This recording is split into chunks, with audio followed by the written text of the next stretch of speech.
M Q M Pakistan کے رہنماؤں نے دعویٰ کیا ہے کہ ان کی جماعت بکھری نہیں نکھری ہے۔ ایم کیو ایم اب ماضی کی جماعت نہیں رہی۔ رہنماؤں نے اگلے انتخابات میں کراچی کی تمام سیٹیں جیتنے کا دعویٰ بھی کر دیا۔ ایم کیو ایم پاکستان کے زیر اہتمام کراچی کے علاقے ملیر سعود آباد میں جلسے کا انعقاد کیا گیا۔ جلسے سے خطاب میں ایم کیو ایم کے کنوینر خالد مقبول صدیقی نے واضح کیا کہ انتخابات منزل نہیں، منزل تک پہنچنے کا راستہ ہے۔ ایم کیو ایم بکھری نہیں ہے، ایم کیو ایم نکل رہی ہے اور ایم کیو ایم ختم نہیں ہو رہی۔ انتخابات ہمارا مقصد نہیں ہے، انتخابات ہماری منزل نہیں ہے۔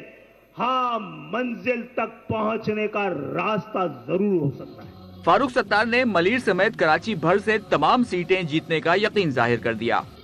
شہر کراچی، ملیر اور یہاں کے تمام ٹاؤنز پہلے بھی ایم کیو ایم پاکستان کے تھے، آج بھی ایم کیو ایم پاکستان کے ہیں اور انشاءاللہ تعالی کل بھی ایم کیو ایم پاکستان کے ہوں گے انشاءاللہ تعالی۔